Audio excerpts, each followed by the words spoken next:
Bonjour et bienvenue pour cette synthèse hebdomadaire de l'actualité économique et géopolitique en mode affranchi.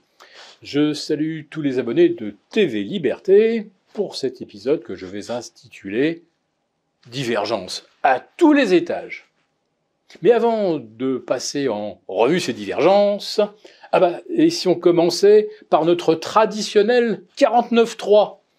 Bah oui, toutes les semaines maintenant on y a droit, on a eu le 14e, le 15e, le 16e, voici le 17e 49.3 dégainé par Elisabeth Borne pour faire passer le projet de loi de finances, et notamment celui qui prévoit la contribution de la France au budget européen. Donc là, on parle de quelque chose de l'ordre de 30 milliards. Et si on ne met pas en œuvre les directives européennes, sur ces 30 milliards, on va rien nous restituer dans la mesure où la France ne se met pas en conformité avec les desiderata de l'Europe.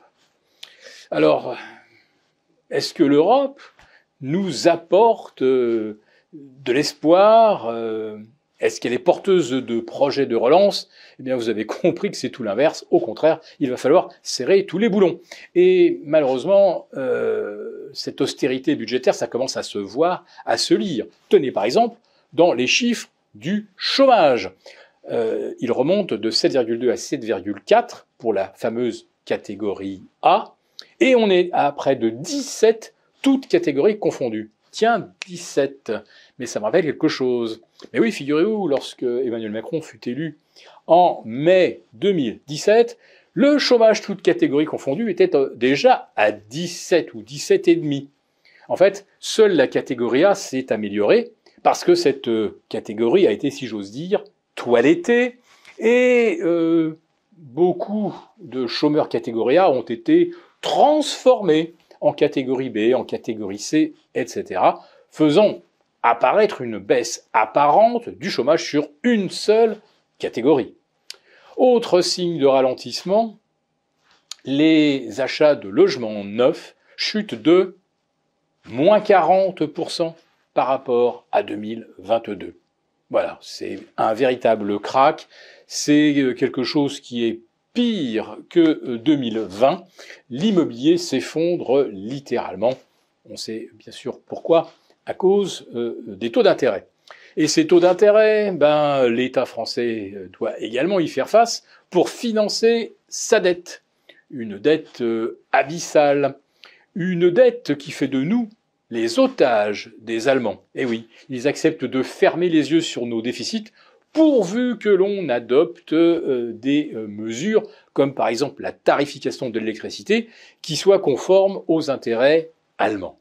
Alors quand je vous parlais de divergence à tous les étages, je vais vous parler naturellement du couple franco-allemand, le seul sur lequel on pourrait compter pour relancer l'Europe avec une belle initiative économique, mais il ne faut pas y compter. Pourquoi ?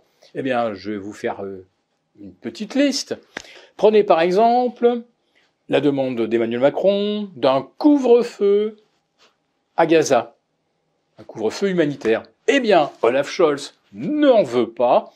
La guerre continue car si jamais on accordait un cessez-le-feu, le Hamas en profiterait pour se réarmer.